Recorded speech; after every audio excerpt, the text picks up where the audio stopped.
일시적으로 위로를 받는다든지 고독을 느낀다든지 이런 이야기들을 하죠. 그런데 영적 차원에서도 그런 위로라든지 고독이 있거든요.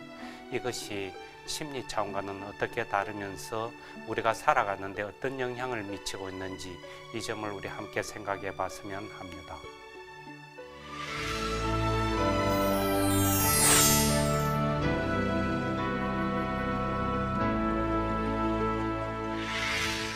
성부와 성자와 성령의 이름으로 아멘. 좋으신 예수님, 저희들에게 지혜를 더해 주시어 영들의 움직임을 잘 분별할 수 있는, 그래야 당신의 뜻과 생각대로 쫓아갈 수 있는 은총을 더해 주십시오. 저희들 존재의 깊은 곳에서 일어나고 있는 움직임들, 특별히 영적인 위안과 영적인 고독의 움직임들을 잘 알아듣고 어떻게 조화와 통일을 이뤄내면서 걸어가야 할지 길을 보여주시고 용기와 힘을 더해 주십시오. 좋으신 당신 이름으로 기도드렸습니다. 아멘. 성부와 성자와 성령의 이름으로 아멘. 우리 지난 시간에 영적 차원의 움직임에 대해서, 영적 차원의 어떤 특징들에 대해서 주로 봤었죠. 그리고 영적인 움직임이다 그러면은 우리 안에 선신이라고 이름 붙인 영과 악신이라고 이름 붙인 영이 함께 있다. 근데 우리는 곧잘 악신은 우리를 유혹해서 파멸로 이끈다, 죄를 짓게 만든다, 곧잘 그런 식으로 생각하고 마치 악신을 없애버려야 할 대상처럼 그렇게 생각하기 쉬운데, 이거 좀 조심해야 될 문제다 하는 거예요. 선신이든 악신이든 우리의 존재와 성장을 위해서 필수 불가결하게 필요한 존재들이다, 유익한 존재들이다 하는 것을 깊게 알아들어야 되는 거예요. 만약에 악신이 진짜 우리를 파멸로만 이끌고 우리에게 완전히 독이 되고 해만 되는 것이라면은 어떻게 하느님께서 우리를 만드실 때 악신의 기운이 있게끔 함께 걸어가게끔 만드셨겠느냐 하는 거예요. 또 예수님 잘 아시다시피 40일 동안 광야에서 유혹을 받으셨죠. 그때 유혹자가 와서 예수님을 계속 유혹했죠. 그 유혹자 하는 거, 악신, 마귀 이렇게 이름 붙여도 내나 똑같은 거죠. 만약에 그것이 우리 인류를 위해서 진짜 원수 같은 존재고 없애버리는 것이 더욱더 유익한 것이라면은 예수님 우리를 향한 사랑 때문에 그때 유혹자의 존재를 아예 싸워서 없애버리려고 하셨을 것 아니냐 하는 거예요. 근데 그렇게 없애시는 것이 아니고 꼬박꼬박 말대꾸하시고 응대하시면서 그 유혹자가 함께 들어올 수 있도록, 그래서 유혹자와 함께 더 큰 생명애로 아버지의 영광애로 나아가도록 그렇게 초대하시는 것 아닌가 싶은 거예요. 마찬가지로 우리도 우리 안에서 일어나는 이 선신의 움직임이 나를 파멸로 이끄는, 그래서 내가 싸워서 없애버려야 할 적으로 알아듣는 것이 아니고, 우리는 늘 그 선신의 움직임과 악신의 움직임을 어떻게 조화를 잘 이뤄내면서 균형을 잡아내는 가운데 더 큰 성장으로 나아갈 수 있는가, 이것을 염두에 둬야 되죠. 그러면서 우리 안에 영들의 움직임이 일어나는 것하고 관련지어서 영적 식별을 할 때 큰 두 가지 특성이 영적인 위안, 영적 고독, 이런 이야기들을 하죠. 우리 안에 선신의 움직임과 악신의 움직임이 함께 일어나고 그것을 내 영이 취합을 하고, 이런 과정 속에서 영적 위안과 영적 고독을 이야기를 하는 거예요. 그러니까 우리는 여기서 볼 때 이 영적 위안이나 영적 고독이 뭐냐 이러면은 선신과 악신은 어떤 면에서는 가치 중립적이다 그랬죠. 우리는 곧잘 내가 뭘 이래 죄를 짓게 되거나 유혹에 떨어지거나 이러면은 나는 하느님을 향해서 올바르게 똑바로 살아가려고 애를 쓰는데 악신이 마귀가 와서 약한 나를 끄집어 당겨서 아주 강하게 유혹을 하면서 끌어당겨서 힘약한 내가 어쩔 수 없이 악신으로 떨어져서 죄를 범하게 되었다. 유혹에 떨어지게 되었다. 이런 식으로 표현할지 모르지만은 그러면은 진짜 어쩌면은 듣는 악신은 섭섭할지 모른다는 거예요. 그냥 본래 악신의 자기의 움직임이 우리 몸에 입과 항문의 역할이 전혀 다르죠. 항문은 그런 역할들을 통해서 내 존재를 말살시키려는 것이 아니고 내 존재를 막 말살이라기보다는 너무 거창하니까 더러운 것하고 관련지어서 그저 내를 막 더럽게 만들려고 이러는 것이 아니고 자기 본래의 기능이 그건 거예요. 근데 그 기능을 통해서 내 존재 전체의 건강과 생명을 유지하려고 애를 쓰는 거죠. 우리 안에 있는 악신이라는 기운은 마찬가지로 그런 기운이다 하는 거예요. 한쪽에서 아주 성실한 기운이 있다면은 한쪽에는 게으르고 나태해지려고 하는 기운이 같이 있는 거예요. 어쩌면은 어머니들처럼 우리 어머니들처럼 그렇게 가정에 충실하고 책임감이 강한 그런 어머니들이 그대로 그 책임감이라든지 성실한 기질 그런 움직임만 계속 있다면은 어쩌면은 어머니들 다 돌아가셔 버렸을지도 모르죠. 그런 점에 있어서 오히려 게으름이라든지 불성실함이라든지 도망가고 싶은 것이라든지 이런 기운들이 어느 정도 브레이크 역할을 하면서 균형을 잡아주고 있는 것 아닌가. 이런 점에서 우리는 적절히 균형 취하는 것이 중요한 것이지 없앨 것 아닌 거죠. 그래서 여기에서는 일반적으로 내려가려고 하는 움직임, 일반적으로 올라가려고 하는 움직임, 이 두 힘을 적절히 잘 통합해서 조화를 이뤄내면은 이 존재 전체가 성장해 나가는 거예요. 내 존재 전체가 더욱더 통합을 이뤄 나가고 성장하고 존재가 깊어지는 거예요.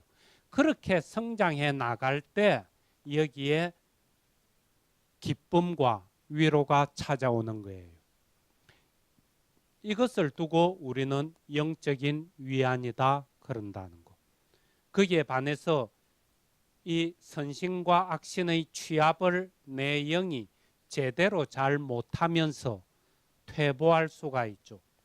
이렇게 퇴보할 때 일어나는 영적인 느낌들을 영적 고독이다 이러는 거예요. 근데 우리가 영적인 위안이라든지 영적인 고독하는 것은 이 위안이나 고독은 당연히 영적인 위안 이러다 보니까 비영적인 위안도 있겠죠. 심리 차원의 위안, 그것을 이야기하는 거예요. 이거는 우리가 보통 살아가면서 느끼는 것.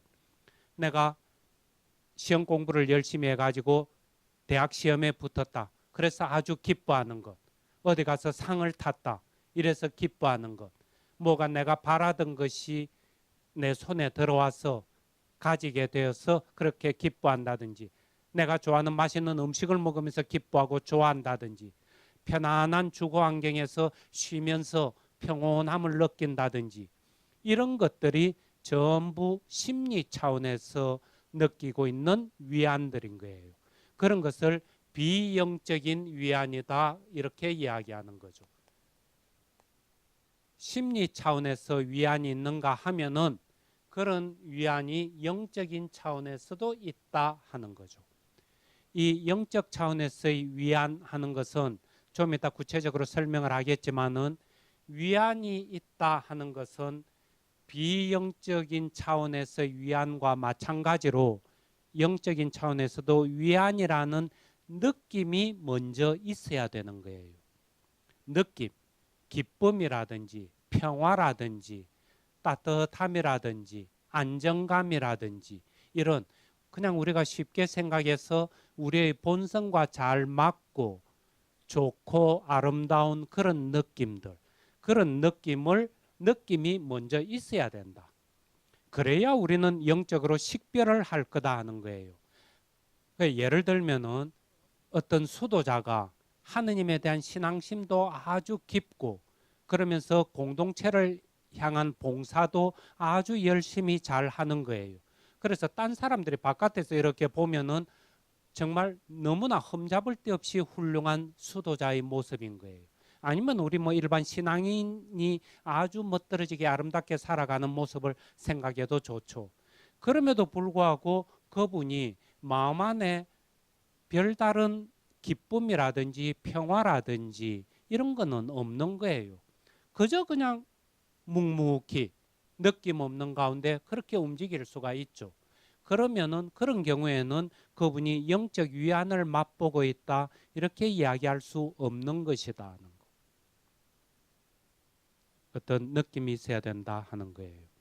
그랬을 때 그 영적 위안의 느낌의 표징은 그런 식으로 아까 이야기했던 기쁨이라든지 평화, 안정감, 따뜻함, 부드러움, 힘이 생기는 것, 이것도 대단히 중요한 영적 위안의 표징이죠.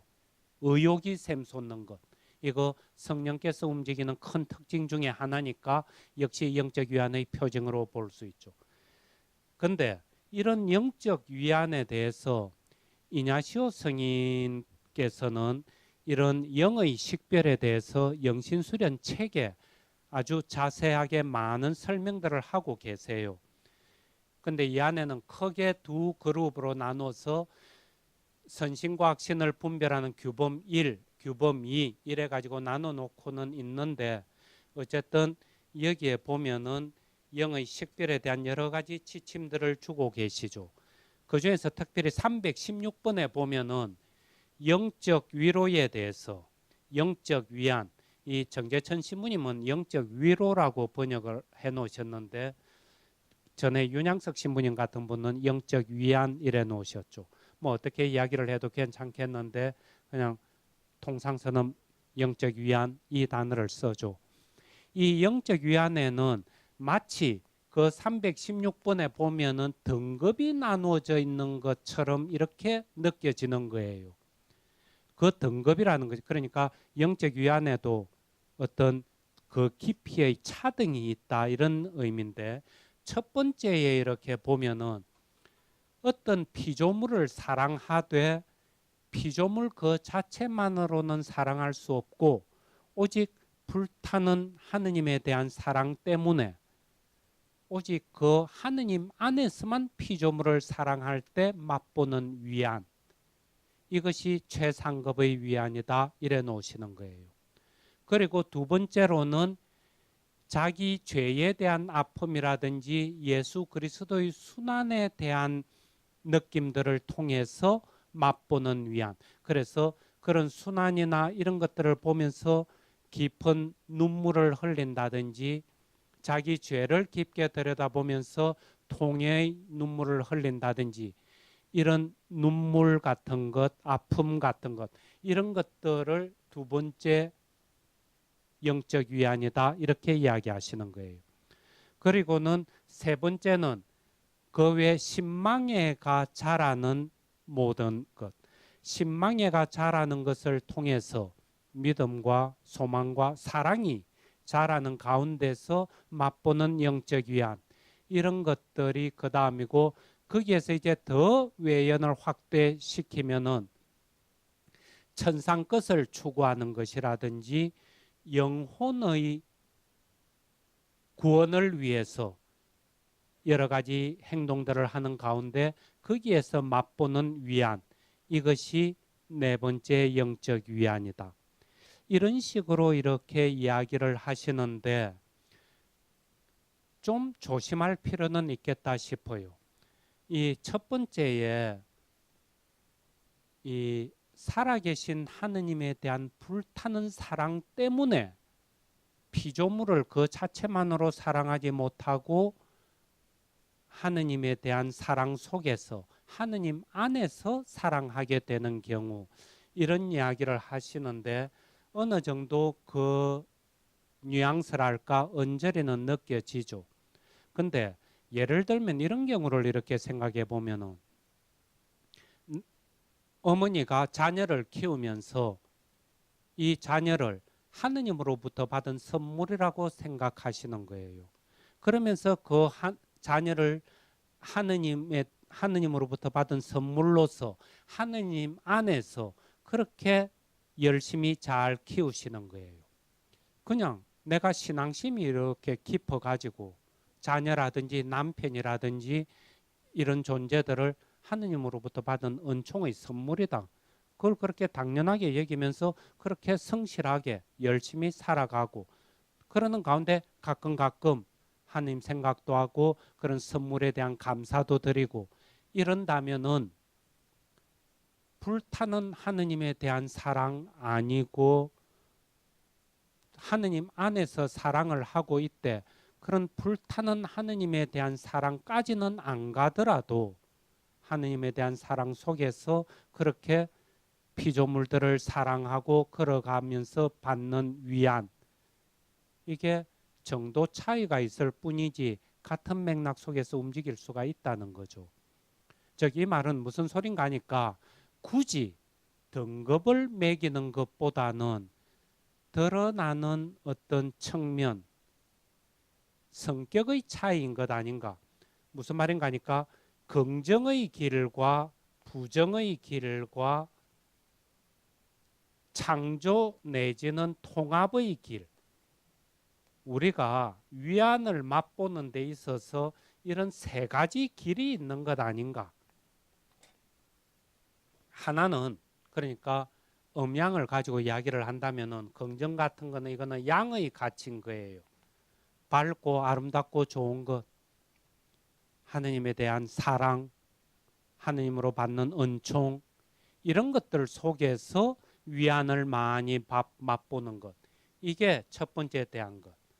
하느님에 대한 사랑 때문에 하느님 안에서 피조물들을 사랑하고 걸어가는 것, 그것은 긍정의 길을 통한 영적 위안이고, 내 죄의 아픔이라든지 예수님의 순환, 고통이라든지 이런 것들은 부정의 길을 통한, 즉 음의 측면인 거예요. 음의 측면을 통해서 이렇게 맛보는 위안들. 그러니까 이게 얼핏 겉으로 드러나는 모습은 아픔이고 눈물이고, 그럼에도 불구하고 내적 깊은 데서는 평화와 위로를 맛보는 거예요. 그래서 이게 영적 위안에 들어가는 거예요. 우리도 그렇죠. 제대로 우리의 부족함이나 결점들에 대해서 깊게 통회를 하게 되면은 이게 무슨 율법적으로 너 죄 지었지, 그러니까 죄의 목록을 찾아보니까 이게 대죄야. 그래서 죄에 대해서 통회를 하고 그럴 때는 오히려 큰 어떤 울림은 없죠. 그런 게 아니고 그냥 하느님에 대한 사랑을 알아들었고 그 사랑 때문에 거기에 비춰봤을 때 내가 이게 얼마만큼 잘못되어 있는가, 이렇게 알아들으면서 크게 스스로에 대해서 뉘우치거나 통회할 때는, 그때는 아픔이 한편으로 아주 크긴 하지만은 동시에 그 밑바닥에는 큰 기쁨이라든지 안정감, 위로, 이것을 맛보는 것 아닌가. 그게 이 부정의 길을 통한 영적 위안인 거예요. 그런데 이제 이런 것들을 하느님에 대한 불타는 사랑이라든지 죄에 대한 깊은 통회, 예수님의 순환에 대한 깊은 맛들이, 이런 거는 어쩌면은 우리가 살아가면서 맛보기 힘들지 모르죠.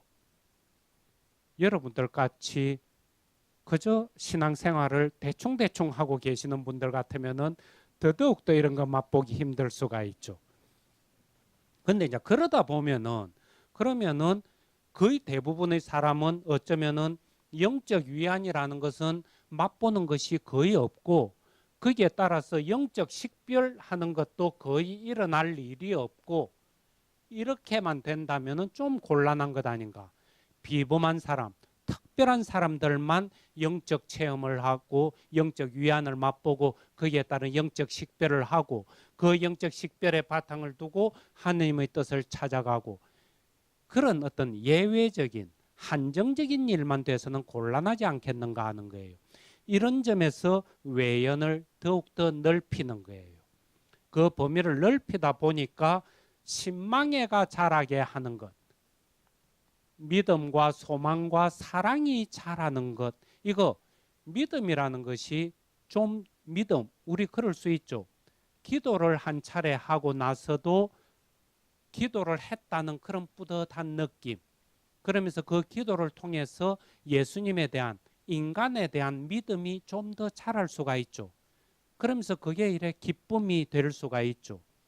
그런 것들이 다 영적 위안이 될 수 있는 거예요.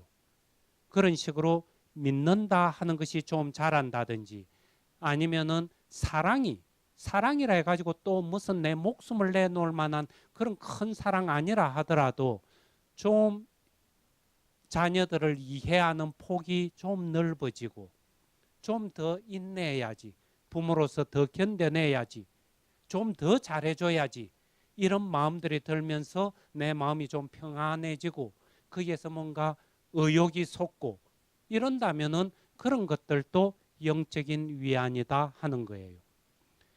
거기에서 더 넓혀가지고 굳이 신망애가 그렇게 자라지 않는다 손치더라도 천상 것을 추구한다든지 혹은 내 영혼 구원을 위해서 애쓰는 가운데 맛보는 위안, 천상 것을 추구한다 이러니까 뭘 엄청난 걸 생각하면 곤란하다 싶어요.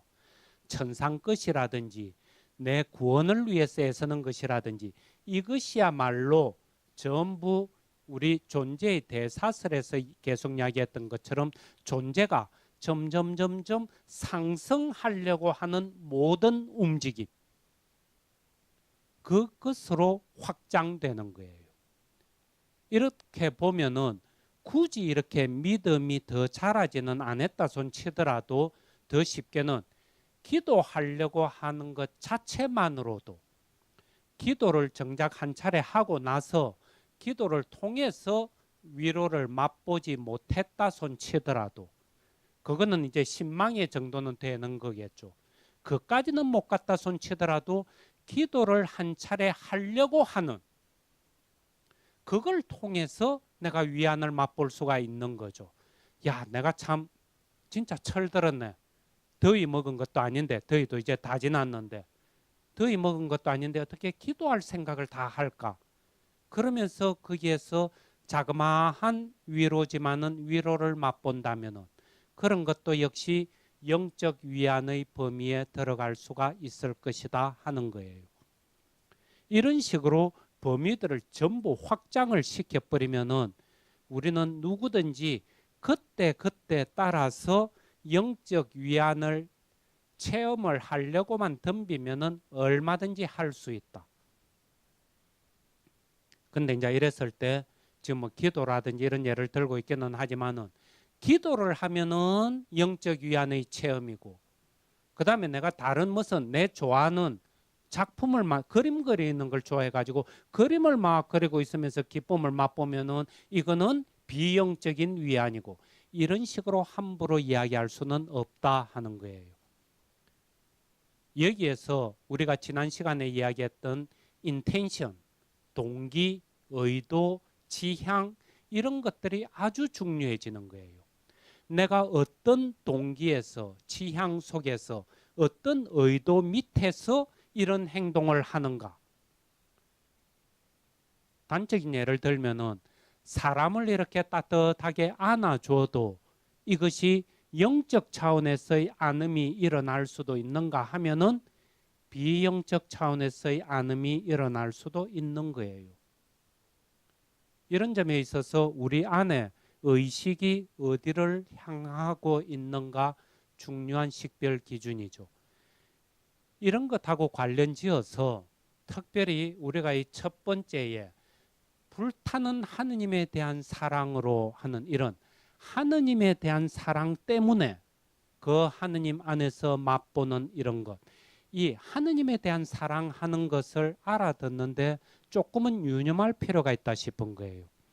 하느님에 대한 사랑 이런 데 가지고 그냥 우리가 쉽게 말해서 교리적인 그런 어떤 신앙에 툭 떨어져 가지고는 하느님을 곧잘 우리가 그런 위험에 떨어질 수 있는 배타적인 어떤 인격신, 배타적인 하느님, 뭐 하느님을 믿으면은 천당 가고 안 믿으면 지옥 간다라든지 이런 식으로 우리랑은 별개의 독립된 존재로서의 하느님을 탁 상정해 놓고 그 하느님에 대한 열렬한 사랑, 마치 청춘 남녀가 두 연인이 깊게 사랑하는 것처럼 그렇게 하느님을 정해놓고 그 하느님에 대한 사랑을 생각하고 그 사랑 속에서 피조물들을 사랑한다.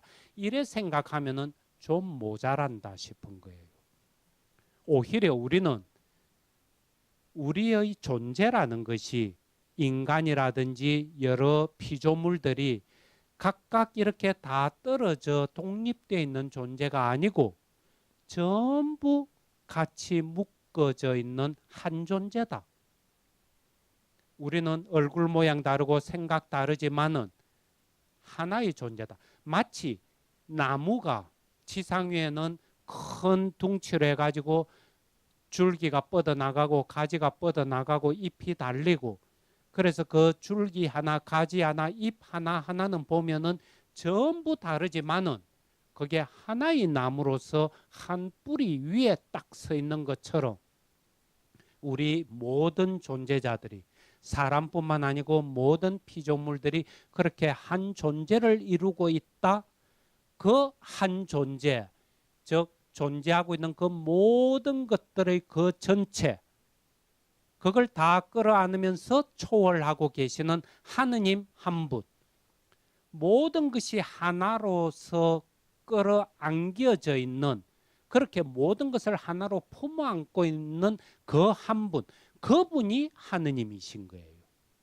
그래서 우리는 하느님에 대한 불타는 사랑 속에서 하는 것은 따로 독립된 그 하느님, 그 사람 열심히 사랑하는 그것보다는 오히려 그렇게 사랑하다 보면은 배타적인 사랑에 떨어지고 다른 피조물들의 해악을 끼칠 위험조차도 있는 거예요.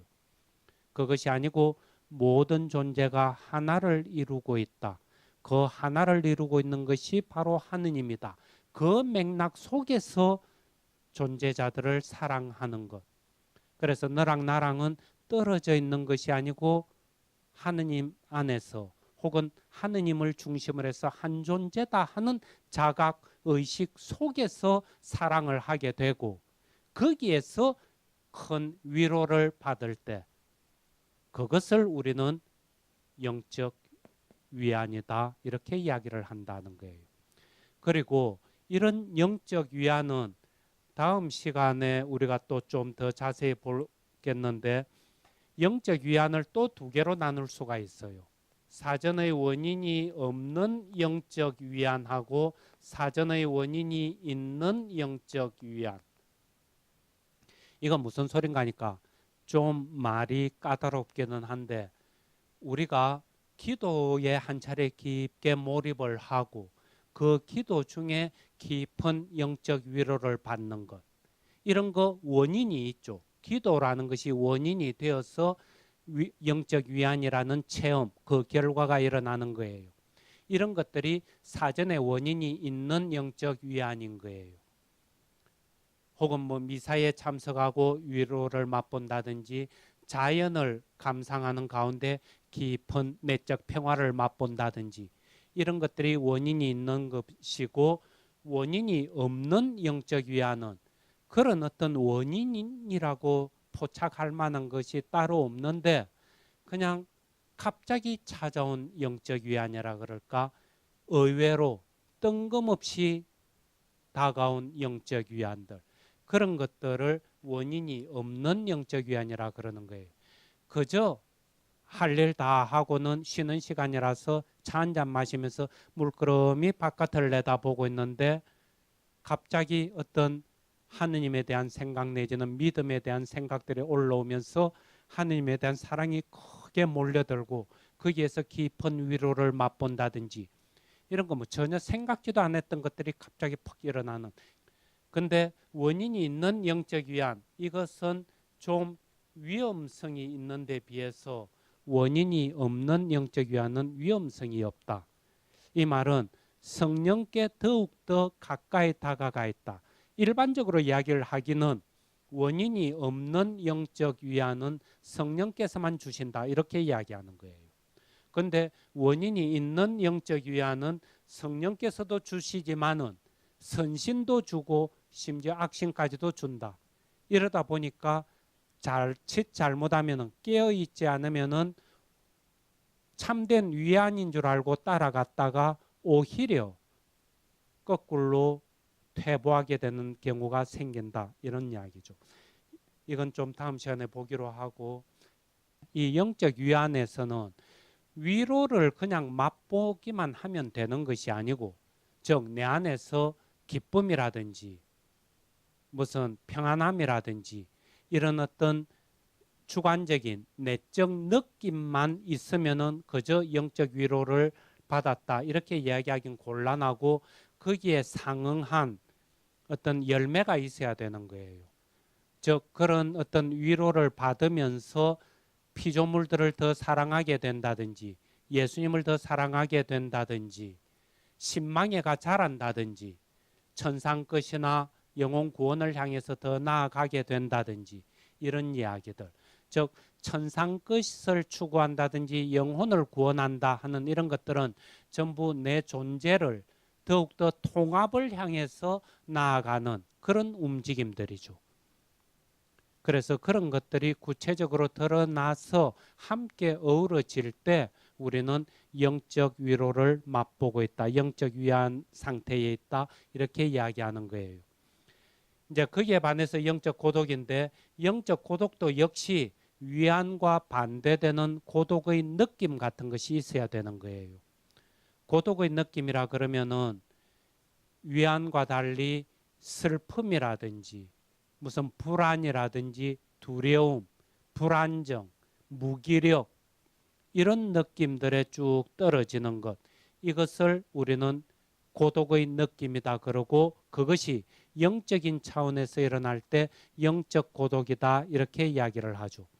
근데 영적 고독에는 원인이 있고 그 원인에 쫓아서 우리는 처방을 하기 마련이다, 이렇게 보는 거예요. 근데 우리가 아까 이 영적 위안에 있어서 긍정의 길과 부정의 길, 그리고 창조 내지는 통합의 길이 있다, 이렇게 봤었죠. 거기에 비추어서 고독도 역시 상응하게 긍정의 길에서 나타나는 고독이 있고 부정의 길에서 나타나는 고독이 있고 창조 내지는 통합의 길에서 나타나는 고독이 있는 것 아닌가 하는 거예요. 여기 긍정에서는 위안을 보면은 하느님에 대한 사랑, 불타는 사랑이라 그랬지만 어쨌든 하느님에 대한 사랑 속에서 피조물을 사랑하면서 맛보는 그런 위안이다 그랬죠. 사랑하고 거기에서는 기쁨, 평화, 이런 걸 맛보니까 우리 본성에도 잘 맞는 긍정적인 방법인 거예요. 이거는 하느님을 막 사랑하려는, 피조물들을 사랑해서 막 나아가는 이런 적극적인 움직임들이 있는 거예요. 거기에 비해서 그런 움직임이 없는 것, 게으름을 부리는 거예요.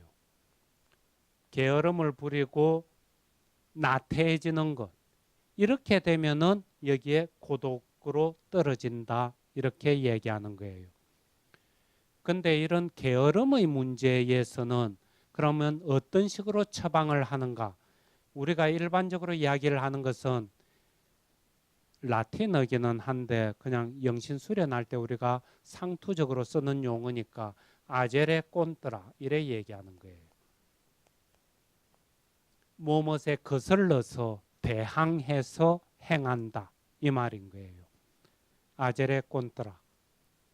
그러니까 내가 지금 게으르고 냉담한 상태에 떨어지면은 거기에 거슬러서 적극적으로 행하게끔, 그렇게 요청받는 거예요. 기도를 잘 안 하고 미사 참석을 잘 안 하고 의식 성찰들을 잘 안 하고 이러면서 내가 점점 냉담해지고 무기력해지고 이런 식으로 떨어지고 있다면은 거기에 대항해서 더 많이 기도하려고 하고 미사 참석하고 의식 성찰을 안 빼먹고 하려고 그렇게 애를 쓰는 것. 그럴 때 이 고독이 균형을 잡으면서 선신과 악신의 움직임이 균형 잡게 되는 거죠. 그 다음에 부정의 길에 있어서는 여기에서는 이 내 죄에 대해서 아파한다든지 예수님의 순환에 대해서 여러 가지 영적 위안을 맛본다 그랬죠. 즉 부정적인 가치를 잘 받아들이는 가운데 위로를 맛봤는데 그런 부정적인 가치를 잘 못 받아들이는 거예요. 아직 어려 가지고 본성에 잘 맞는 어머니가 사탕을 주고 과자를 주면서 이쁘다 이쁘다 이래 주면은 애가 신이 나서 막 뭘 하는데 뭘 잘못했을 때 따끔하게 나무라든지 회초리를 든다든지 이러면은 이걸 소화를 잘 못 시키고 엄마가 우리 엄마 아닌 모양이다. 엄마 날 사랑 안 하는 모양이다. 이런 식으로 빠져버리는 거. 이거 아직 미성숙해서 그런 거죠. 애가 성숙하면은 그거 지날 것이다 하는 거예요. 그래서 이 단계에서는 보면은 영적 고독이 찾아오는 것은 성령께서 어떤 면에서는 단련시키시려고 그러는 거예요. 영적 고독에 잠겨 있어도 그런 어떤 스산한 마음, 슬픔이라든지 무기력이라든지 아픔이라든지 그런데 불안 같은 데 떨어져 있어도 그런 마음을 부둥켜 안고 또박또박 걸어갈 수 있도록 그래서 성령께서 그렇게 이끄시는 것이니까 단련시키기 위해서 이끄시는 것이니까 우리는 그대로 묵묵하게 받아들이고 견뎌내는 가운데 이 고독 상태를 극복해 나가는 거죠. 그런가 하면은 창조 통합의 길, 여기서는 내가 창조를 해내고 창조한다는 것은 내 모습을 계속 바꿔 나간다는 이야기죠. 우리는 하느님을 닮아서 창조성이 인간의 가장 핵심적인 본성 중에 하나죠. 끊임없이 우리 스스로를 창조해 나가는 거예요. 그런데 그 창조하는 가운데 즉 그 창조해 나간다 하는 것이 천상 끝을 추구하면서 나아간다. 천상 끝 하는 것이 그냥 무슨 우리 일상의 삶하고는 다른 무슨 하늘에 있는 뭐를 추구하고 종교적인 의식 행위를 열심히 하고 이런 것이라기보다는 우리 스스로의 모습을 고유한 아름다움을 계속 찾아 나가는 것. 그런 것. 그것이 또 역시 구원이기도 하죠. 우리가 아직 제대로 완성되지 못한 미숙한 이런 모습들을 점점 다듬어 가는 것. 통합이 덜 돼 있는 모습을 점점 통합된 형태로 데리고 가는 것. 이런 모든 것들은 사실은 성령께서 우리 안에서 움직이고 있는 모습이다 하는 거예요. 근데 그런 것들을 두고 마치 내가 하는 것이냐. 그렇게 하면은 그러면서 또 자기가 뭔가 나름대로 통합을 좀 더 이뤄내고 좀 더 높은 지위에 올라가게 됐다. 존재 차원에 있어서 그러면은 마치 그것이 자기의 어떤 좋은 뜻, 자기 능력에 쫓아서 그렇게 된 것이냐 이러면서 교만에 떨어지면은 이건 역시 고독을 불러일으키는 원인이 된다 하는 거예요. 그래서 이런 경우에는 이 교만을 불러일으키는 경우에는 우리는 조심해야 될 것은 대처 방안의 하나로서는 결정을 함부로 바꿔서는 안 된다 하는 원칙이 있어요. 결정 번복 금지하는 것. 이 무슨 소린가 하니까 내가 성령의 기운을 쫓아서 이렇게 가는 가운데 좋은 상황 속에서 좋은 생각을 했고 좋은 계획을 세웠고 좋은 결단을 내렸고 이런 상태에서 쭉 움직이고 있었다면은 고독에 떨어져 있을 때 그런 결정한 것을 함부로 바꾸어서는 안 된다 하는 거예요. 근데 우리는 이게 너무나 쉽게 범할 수 있는 게 예를 들면은 피정에 참석하는 거예요. 그래서 1박 2일이라든지 이렇게 피정을 참석하면서 여러 가지 많은 위로들을 받죠. 그러면서 내가 더욱더 크게 성장하려고 하는 선신과 악신의 움직임을 피정을 통해서 내 영이 잘 통합해내면서 내 존재 전체가 더 크게 성장하려고 하는 이런 움직임 가운데서 영적 위안을 잔뜩 맛보는 거예요. 무슨 말인지 알아듣죠? 그렇게 영적 위안을 많이 맛보는 가운데 야 앞으로 내가 이런 식으로 생활하고 이런 일들을 좀 해나가면서 더 큰 성장을 이뤄내야 되겠다. 이런 식의 어떤 계획이랄까 마음가짐을 가질 수가 있죠. 근데 그렇게 피정을 떡 마치고 한 며칠 잘 그렇게 생활을 하는 거예요. 그러다가 다시 삶 속에서 여러 가지 갈등들이 어려움이 생기는 거예요. 집안 문제가 툭툭 불거져 터지는 거예요. 그러면서 남편과 말다툼하고 자녀들한테 화내고 본당에 가서 레지오 단원들하고 막 다투고 이러는 사이에 그냥 이 앞에서 했던 좋은 생각들, 계획들 이런 것들을 에이 뭐 그런 데 가지고 내가 무슨 성장하는 것 아니지. 지금까지도 그런 거 없어도 뭘 잘 살아왔는데 이러면서 이 결정들을 바꾸어 버리려고 하는 것, 포기해 버리려고 하는 것 이런 것들 그런 식으로 떨어지면은 바꾸어 버리거나 하면은 그 다음에 찾아오는 것은 이제는 이런 영적인 위로라기보다는 오히려 내가 선신과 악신을 통합해서 내 영이 성장으로 나아가는 것이 아니고 퇴보로 미끄러지는 가운데 여러 가지 고독을 맛보게 된다 하는 거죠. 그래서 이런 경우에는 그렇게 함부로 바꿔서는 안 된다. 그리고 좀 전에 그 부정의 길을 할 때 제가 설명이 조금은 미흡했다 싶은데 좀 더 명확하게 하면은 이때는 오히려 내가 부정적인 가치들을 잘 흡수하면서 본성에 잘 맞는 좋은 것뿐만이 아니고 오히려 좀 부정적인 어렵고 힘든 것까지도 단단한 음식까지도 내가 먹고 잘 소화시킬 수 있는 그렇게 키워내려고 고독 상태에 떨어지는 거니까 이때 중요한 것은 믿고 행하는 원칙 하는 거예요. 믿음과 행동의 원칙 하는 것.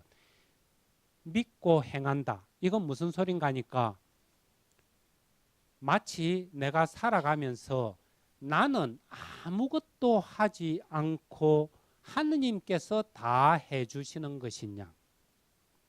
그렇게 믿고 살아가는 거예요. 그 다음에 그 결과는 마치 하느님은 어떤 선택권이나 결정권이 없으시고 내가 원하는 대로 다 되는 것이냐. 이것이야말로 얼마만큼 큰 믿음인가 하는 거예요. 우리 삶 속에서 일어나는 온갖 어려움들을 이 믿음의 차원에까지 우리가 끄집어 올릴 필요가 있는 것 아닌가. 근데 사실은 그렇게 이야기하면은 좀 다소 역설적으로 들리고 너무 어렵다 싶죠. 어떤 면에서는 그걸 좀 바꿔서 쉽게 하면은 일을 할 때는 하느님은 안 계시는 것처럼 내가 열심히 일을 하고 그 다음에 그 일이 내 원대로 성취가 되느냐 안 되느냐 그 결과에 대해서는 또 나는 아무것도 아니고 하느님께서 알아서 다 정하실 일이다. 그렇게 믿고 행동하는 원칙. 이거는 어떤 면에서는 인간이니까 우리 당연히 그래야지 이렇게 보여지죠. 그럼에도 불구하고 오히려 더 근원적인 어떤 믿음과 행동의 원칙은 전자인 것 아닌가. 즉 내가 일을 할 때는 마치 나는 없고 하느님께서 일들을 다 애를 써서 땀 흘리면서 해주시는 것처럼 그렇게 알아들으면서 일을 해나가고, 또 그 결과는 마치 하느님은 안 계시고 내 마음대로 그 결과를 좌지우지할 수 있는 것처럼 그렇게 믿고 행동하는 것. 근데 여러분들이 여기서 좀 조심할 것은 위안이나 고독, 영적 고독에 대해서 여러 가지 대처 방안을 내놨는데, 이것은 고독을 없애버리고 위안으로 넘어가자 이야기가 아닌 거예요. 고독 상태에 있어서는 곤란하다. 그러니까 하루빨리 그 상태에서 탈피해 가지고 위안 상태로 넘어가자 이야기가 아니고, 위안과 고독을 우리는 함께 가지고 전체적으로 성장해 갈 것인가 아닐 것인가, 이거 결정하는 거예요. 그게 중요한 거예요. 그래서 고독에 대해서 대처한다는 것은 위안과 고독의 균형을 잡는 방법으로서 그런 것들이 나오는 것이고, 그 균형 잡은 방법을 통해서 전체적으로 성장해 가는 것, 그걸 위해서 고독에 대한 대처 방안이 필요하다 하는 거죠. 이런 점에서 우리가 영적 고독을 느낀다 하는 것은 사실은 그냥 뭐 단순하게 이렇게 막말로 이야기해 버리면은 영혼에 대해서 알지도 못하고 신앙생활 물론 안 하고 그저 그냥 탁 치는 대로 이렇게 막 살아가는 그런 사람이 영적 고독을 느낄 수는 없는 거예요. 심리적인 고독은 느낄 수 있을지 모르죠. 자기 자신의 모습이 마음에 안 들고 화가 나고 그래서 슬픔이나 분노 같은 걸 막 느낄 수는 있겠지만은, 영적 고독을 느끼기 위해서는 적어도 영적 차원에 들어와 있어야 되는 거예요. 영적 차원에 들어와 있는 사람이, 그러니까 영적인 존재에 대한 인식이라든지 감각이 어느 정도 형성되어 있고, 그런 영적 차원에 들어와 있는 사람이 영적으로 거듭거듭 성장하고 싶은데도 불구하고 그런 성장이 안 일어나는, 즉 균형이 깨지면서 퇴보 쪽으로 자꾸 미끄러지려고 하는 그 틈바구니에서 느끼는 갈등, 아픔, 이게 영적인 고독인 거예요. 이런 점에서 이 위안과 고독 이런 것들을 좀 봤는데, 사실은 이런 문제들이 지금 말로는 이렇게 좀 몇 마디로 간단하게 정리가 될 수 있는지 모르지만은, 현실적인 사건 속에서 구체적으로 내면에서 일어나는 것들을 분별하고 거기에서 균형 잡고 행동을 취해 나가기는 아주 어렵죠. 그럼에도 불구하고 어쨌든 일단 우리 안에 하나의 어떤 가이드라인 정도로서 설명을 하는 거예요. 오늘 여기까지 했습니다. 영광이 성부와 성자와 성령께 성과 같이 이제와 항상 영원히 아멘. 성부와 성자와 성령의 이름으로 아멘.